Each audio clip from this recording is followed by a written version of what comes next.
ऐसे होता है ट्विन फ्लेम रीयूनियन। जी हाँ, मैं एक स्टोरी, एक real love story, twin flame love story आपके सामने लेकर आई हूँ, जो कि जस्ट नॉट स्टोरी है, वो रीयूनियन भी है। देखिए, मैं पूरा अच्छी तरीके से बता रही हूँ, आप भी ध्यान से सुनिएगा। और आप लोगों के लिए भी रीयूनियन की मैं आशा करती हूँ, भगवान से रोज़ प्रार्थना करती हूँ। सो जो भी मेरे कांटेक्ट में है, जिनका नाम मैं जानती हूँ, उनका नाम लेके प्रार्थना करती हूँ। और आप अननोन पर्सन के लिए भी, जो वाकई डेस्परेट हैं रीयूनियन के लिए, जो लायक हैं, जो डिज़ायर करते हैं, जो डिज़र्व करते हैं, उन सब के लिए मैं प्रार्थना करती हूँ। तो देखिए, उन्होंने दोनों ही एक तरह से सेलिब्रिटी हैं, और नाम बताने से मना किया है और जगह बताने से मना किया है, बट मैं उनकी क्या रीयूनियन स्टोरी है वो मैं बता देती हूँ। थोड़ी इमोशनल भी है, और बहुत सी बातें, बहुत ही वियर्ड थिंग्स जो उनकी लाइफ में हुई, उन्हें छुपाने के लिए कहा गया है। सो मैं उसी हिसाब से बता रही हूँ। इसीलिए कहते हैं ट्विन फ्लेम जर्नी बहुत वियर्ड जर्नी भी है, बट इवेंचुअली आपको अपने आप से रीयूनाइट करती है। देन अगर आपके पर्सन भी अवेकन हो जाते हैं, आपकी मेहनत के ऊपर बात है सारी बात। ठीक है, चलिए शुरू करते हैं, देर नहीं करते हैं। तो real twin flame love story plus reunion ये है कि क्लास 12th ए की बात है, ये उन्होंने बताया था। क्लास 12th ए में वो पढ़ते थे, और दोनों साथ ही थे। ये जो थी, जिन लेडी से बात हुई है, तो इन्होंने, ये एक जस्ट बुक वॉर्म की तरह थी। वो पूरे स्कूल में बुक वॉर्म गर्ल नाम से वो फेमस थी कि वो सारा दिन पढ़ती रहती है। लेकिन जो बॉय था वो उसी की क्लास का, मतलब उन्हीं की क्लास का 12th ए का हेड बॉय भी था। वो बहुत ही हैंडसम, लवेबल, सारी लड़कियां उसके पीछे भागने वाली कि वो कभी एक मीठी मुस्कान हमें भी दे दे, कुछ इस तरह का इच्छा रखने वाली लड़कियां उनके आसपास घूमती रहती थी उस हेड बॉय के। तो लेकिन वो हेड बॉय का जो दिल दिमाग था, वो इस बुक वॉर्म वाली लड़की पर ही था। हेड बॉय क्या करते थे, लड़कियां उनके चारों तरफ घूम रही हैं, ठीक है, सब कुछ हो रहा है, टीचर्स भी कह रही हैं ओ हेड बॉय ये है वो है, जस्ट लाइक हीरो और सेलिब्रिटी की तरह उसे ट्रीट किया जाता था स्कूल में, प्रिंसिपल, टीचर्स एंड इनके जो स्टूडेंट्स होते थे उनके थ्रू। लेकिन हेड बॉय जो है टाइम टू टाइम यही बुक वर्म वाली गर्ल को कभी कभी डायरी में, तो कभी टिफ़िन बॉक्स में, तो कभी कोई सॉन्ग का टाइटल सुनाकर या दिखाकर थोड़ा लव मैसेज देता रहता था।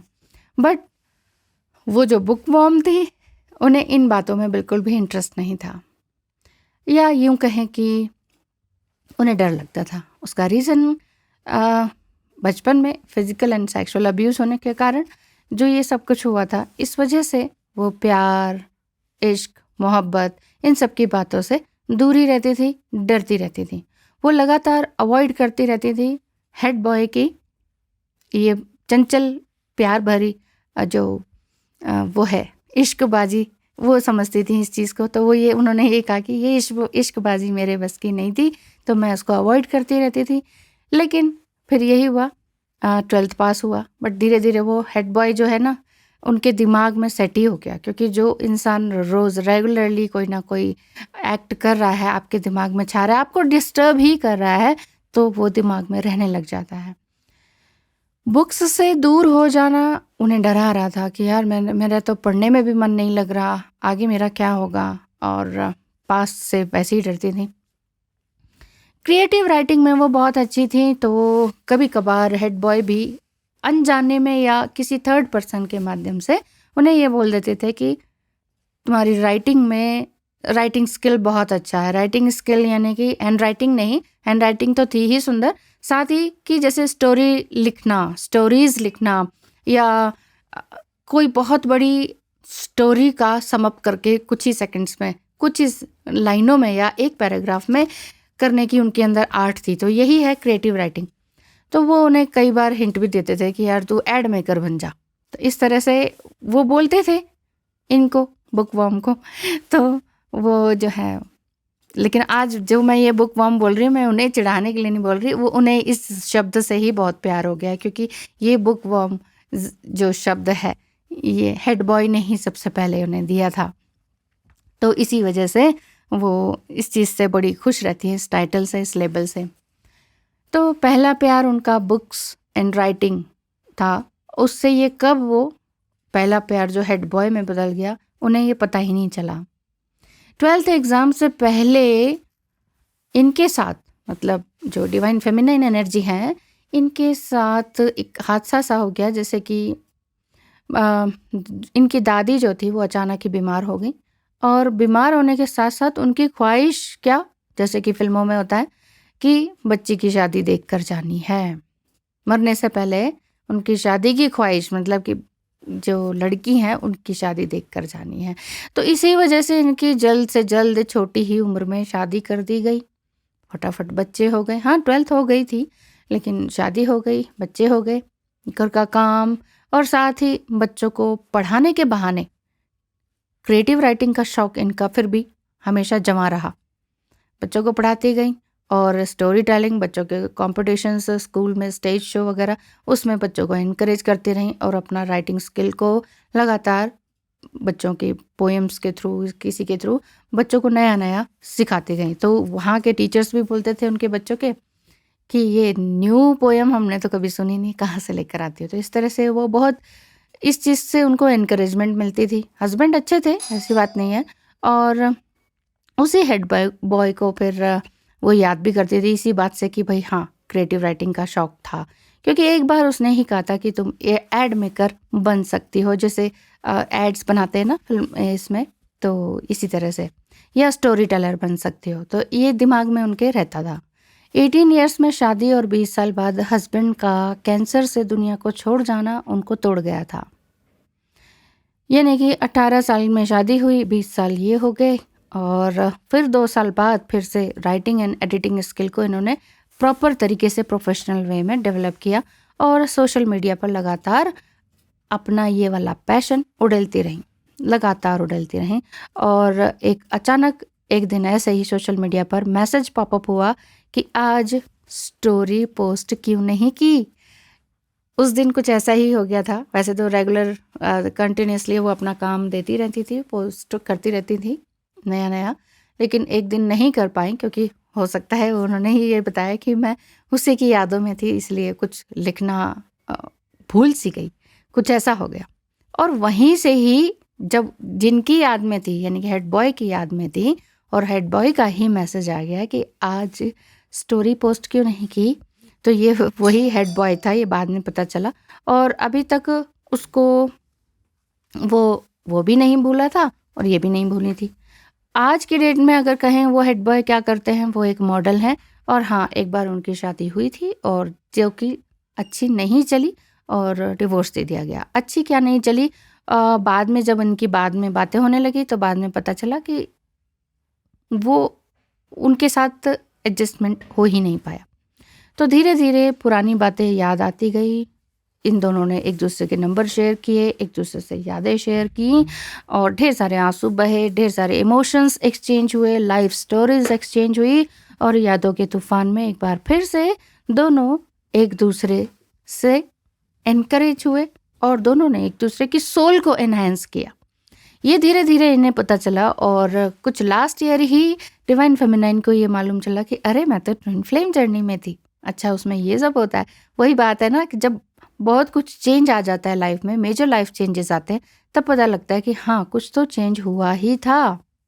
और ये क्या था, इसको नाम देने के उस चक्कर में इंसान फिर खोजने लगता है, और वो खोज जो है, जो सवाल होते हैं, वो आजकल यूट्यूब के माध्यम से आ जाते हैं कि you are in twin flame journey.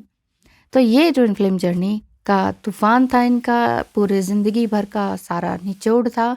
इधर से हस्बैंड नहीं थे, लेकिन इधर से बच्चे बढ़ते चले जा रहे थे, और फिर दोनों ने, ये जो मॉडल हैं, और मॉडल प्लस एक्टिंग का काम करते हैं, और ये सोशल मीडिया के साथ साथ और भी जगह अपना ये काम करती हैं। और साथ में अब लास्ट ईयर से जो इन्होंने काम करना शुरू किया था, तो एड मेकर का ये काम करती हैं। उन्होंने नाम नहीं बताने से कहा है, इसीलिए उनकी हर तरह की प्राइवेसी को सीक्रेट रखा गया है, बस स्टोरी को आप तक पहुंचाया गया है। तो अब उन्होंने ये जो शॉर्ट स्टोरी राइटर या इसका काम किया है, तो अब दोनों ही मिलकर करते हैं, जिसमें ये एड मेकिंग का काम करते हैं और उसी में इनके जो डिवाइन मस्कुलाइन है as a model and actor ये वाला काम करते हैं। और इसी साल दोनों 21-21 को सोशली रीयूनाइट भी हो गए। जी हाँ, 21 जनवरी 2021 को, सॉरी लास्ट ईयर, दोनों एक हो गए। तो लास्ट ईयर से ही काम कर रहे थे, मतलब लास्ट ईयर 2020 की बात कर रही हूँ मैं। तो उसके साथ साथ फिर 2021 जनवरी में आते आते इनका रीयूनियन भी हो गया। Reunion in the sense physical union भी है और साथ में लिव इन में रहना भी है। अब ये इन्होंने यही डिसाइड किया है कि शादी वादी और ये सब अलग से लेबल लगाने की, सोशल लेबल लगाने की ज़रूरत नहीं है, हम दोनों साथ रहेंगे। और सभी एक दूसरे से एग्री कर रहे हैं। इनके घर वाले भी इस चीज़ को एग्री करते हैं, मतलब जो डिवाइन फेमिनाइन है, एड मेकर है, इनके बच्चे भी इनके डिवाइन मस्कुलाइन को एक्सेप्ट करते हैं कि ठीक है, आपके फ्रेंड हैं, आप इनके साथ रहें, ज़िंदगी शेयर करें और साथ ही साथ दोनों ही आगे बढ़ रहे हैं, तो फिर इसमें किसी और को प्रॉब्लम क्या है। तो इनके बच्चे भी बहुत ही ब्रॉड माइंडेड हैं और सेल्फ इंडिपेंडेंट हैं, या ये कहें कि इन्होंने ही बनाए हैं सेल्फ इंडिपेंडेंट और कॉन्फिडेंट बच्चे। ऐसी ही माँ से होंगे ना, जो कि खुद ही इतनी सारी वियर्ड थिंग से होते हुए हर लाइफ में कुछ करना है और कोई बड़ा ऑब्स्टेकल आ गया, फिर कुछ करना है, फिर बड़ा ऑब्स्टेकल आ गया, इस तरह से लाइफ को जीते हुए, लेकिन कभी हार नहीं मानी ना। इसीलिए हार नहीं मानी, तो हार के आगे क्या होती है, जीत होती है। इन्होंने बहुत से ऐसे टाइटल्स भी दिए हैं जिन पर इनको अवार्ड भी मिला है। अभी भी मैं नाम इनका नहीं बता सकती हूँ। चलिए, तो कॉन्ग्रेचुलेट कीजिए इन दोनों की जोड़ी को, जो कि एक एड मेकर, स्टोरी टेलर है ना, और साथ ही साथ डायरेक्टर भी हैं एड मेकिंग करने की, और वो हैं उनके इशारों पर नाचने वाले model and actor and divine masculine. जी हाँ, इसी तरह के होते हैं। दोनों का एक दूसरे के बिना काम चलता नहीं, और दोनों जब प्रोग्रेस करते हैं तो दुनिया में बात फैलती ही फैलती है। मतलब उनका काम जो है दुनिया को रोशनी देता है। इसीलिए हमने बहुत सी एड्स देखी हैं और जिनके टाइटल्स भी मुंह पर चढ़ जाते हैं, वो इन्हीं के दिए हुए हैं अधिकतर। तो चलिए, आज हमने सुनी एक रियल मैरिड कपल, मतलब ये मैरिड थी, इनके बच्चे थे, वो भी मैरिड थे बट डिवोर्स हो गए थे, इस बच्चे होने तक बात पहुंची ही नहीं थी। लेकिन इन्होंने, इनकी लाइफ में भी, डिवाइन मस्कुलाइन की भी लाइफ में यही होता रहता है कि मैं शादी करना चाहता हूँ लेकिन इससे नहीं, उससे नहीं, और याद किसकी बनी रहती है, डिवाइन फेमिनाइन की बनी रहती है। तो ये चीज़ है, ये बहुत ही इंटेंस कनेक्शन है, सोल कनेक्शन है, जिसे दुनिया वाले, अगर कोई जो ट्विन फ्लेम में नहीं है ना, वो मेरी बात सुनेंगे, कहेंगे ये तो क्या कर रही है यार, ये कौन सी कहानी ला के लगा दी और कह दिया ट्विन फ्लेम है। लेकिन जो वाकई ट्विन फ्लेम जर्नी में है, जो इस चीज़ को फील कर पा रहे हैं, सह रहे हैं, समझ पा रहे हैं, और समझ पाने में कई बार डिफ़िकल्टीज आ रही हैं, तो उसको फिर भी समझने की कोशिश कर रहे हैं, अपने अंदर उतर रहे हैं, योगा मेडिटेशन कर रहे हैं, तो वो ही समझ सकते हैं कि एग्जैक्टली ये क्या है। तो ईश्वर का आशीर्वाद इन पर हमेशा यूं ही बना रहे, और आप सबके ऊपर भी इनकी ब्लेसिंग्स और ईश्वर की ब्लेसिंग्स हमेशा बनी रहे। Thank you so much video को अंत तक सुनने के लिए। आप सबका भी रियूनियन जल्द हो, ऐसी आशा के साथ वीडियो को समाप्त करती हूँ। बहुत बहुत धन्यवाद एंड गॉड ब्लेस यू।